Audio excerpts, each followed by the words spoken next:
नमस्कार दोस्तों। पहले एपिसोड में हम देख चुके हैं अनुच्छेद 1 से लेकर के 50 तक के। हम इसके दूसरे एपिसोड में अनुच्छेद 51 से लेकर के अनुच्छेद 100 के बीच 100 तक बताएंगे। अनुच्छेद 51 कहता है कि अंतर्राष्ट्रीय शांति और सुरक्षा के प्रबंधन की बात अनुच्छेद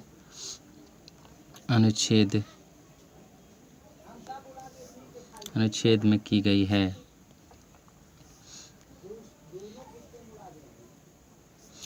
अनुच्छेद 51 में मूल कर्तव्य शामिल किया गया है, जिसमें 11 तरह के मूल कर्तव्य नागरिकों के लिए प्रदान किए गए हैं। अनुच्छेद 52 कहता है कि भारत का एक राष्ट्रपति होगा। अनुच्छेद 53 कहता है कि संघ की कार्यपालिका शक्ति राष्ट्रपति में निहित होगी।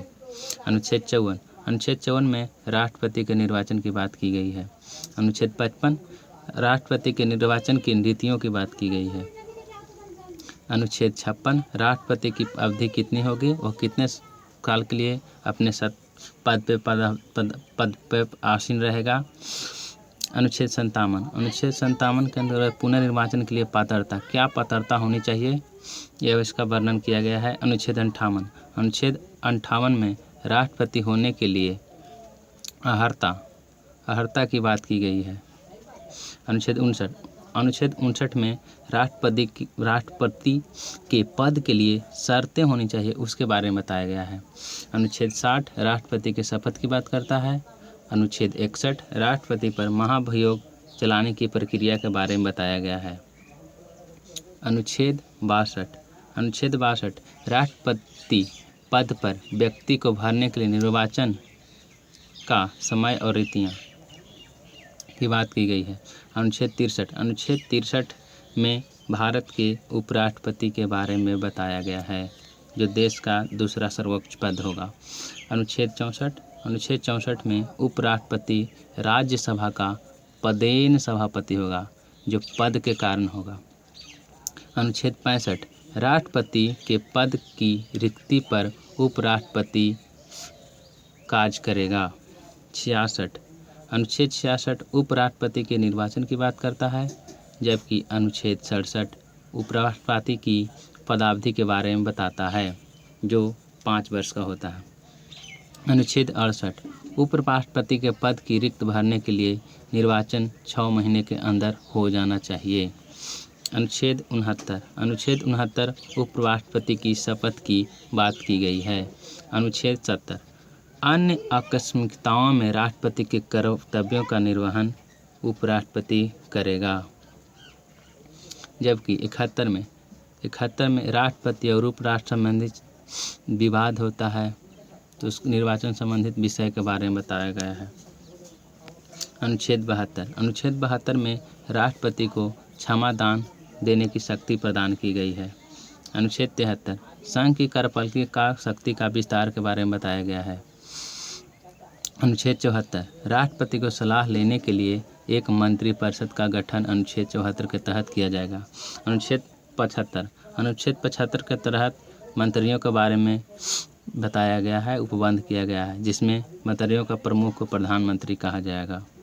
अनुच्छेद 76 में भारत के महान्यायवादी की बात करेगा, जो भारत का सरकार का सबसे बड़ा विधि अधिकारी होगा। अनुच्छेद 77 भारत सरकार के कार्यों के संचालन के बारे में बताता है। अनुच्छेद 78 राष्ट्रपति को जानकारी देने के प्रधानमंत्री के कर्तव्य, जो भी कार्य प्रधानमंत्री करता है वह बिना राष्ट्रपति के बताए नहीं कर सकता। अगर कर भी देता है तो उसे राष्ट्रपति को बताना अनिवार्य होता है।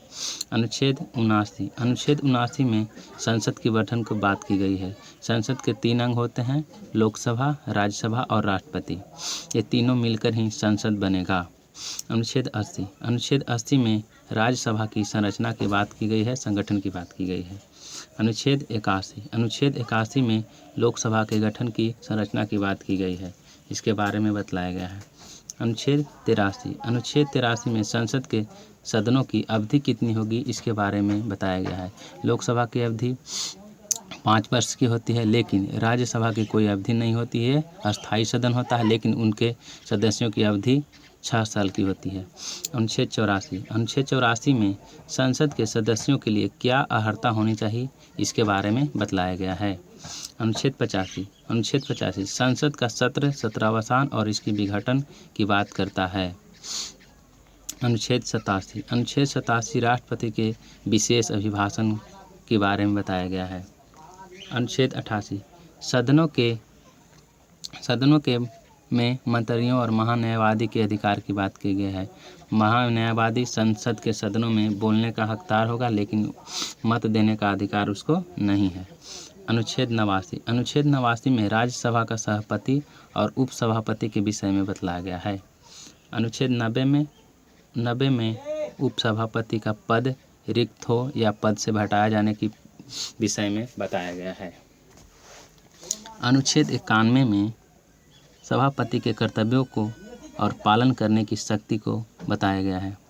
अनुच्छेद 92 कहता है कि सभापति या उपसभापति को पद से हटाए जाने का संकल्प अगर विचाराधीन हो तब वह अपने सीट पर बैठ नहीं सकता है, यानी पीठासीन नहीं हो सकता है। अनुच्छेद 93 में लोकसभा के अध्यक्ष और उपाध्यक्ष के बारे में बताता है। अनुच्छेद 94 अध्यक्ष और उपाध्यक्ष के पद अगर रिक्त होता है तो उसके पद पर कौन बैठेगा, इसकी जानकारी अनुच्छेद 94 देता है। अनुच्छेद 95 अध्यक्ष के कर्तव्यों एवं उसकी शक्तियों के बारे में लोकसभा के अध्यक्ष की बात यहाँ हो रही है। अनुच्छेद 96 अध्यक्ष उपाध्यक्ष को पद से हटाए जाने का संकल्प अगर विचाराधीन हो तो वह उसके पद पर बैठ नहीं सकता है, पीठासीन नहीं हो सकता है। अनुच्छेद 97 सभापति, उपसभापति तथा अध्यक्ष उपाध्यक्ष के वेतन और भत्ते की चर्चा की गई है।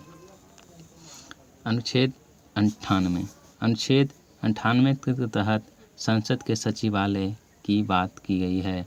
अनुच्छेद 99 सदस्य द्वारा शपथ लोकसभा और राज्यसभा के सदस्यों के शपथ या प्रतिज्ञान की बात करता है। अनुच्छेद 100 में 2 तरह की बात की है। सदनों में मतदान की रिक्तियाँ होते हुए सदनों के कार्य करने की शक्ति और साथ ही गणपूर्ति की बात की गई है। अगर मत बराबर हो जाता है तो उसके प्रमुख अधिकारी यानी अध्यक्ष है तो अध्यक्ष, सभापति है तो सभापति, उसके पास निर्णायक मत देने का अधिकार होता है। जय हिंद दोस्तों, आज के लिए इतना ही। अगले एपिसोड में हम इस वीडियो को और बढ़ाए जाएंगे और आगे अन्य अनुच्छेद को। अगर वीडियो अच्छा लगता है तो चैनल को सब्सक्राइब करें, लाइक करें और शेयर करना ना भूलें। जय हिंद दोस्तों।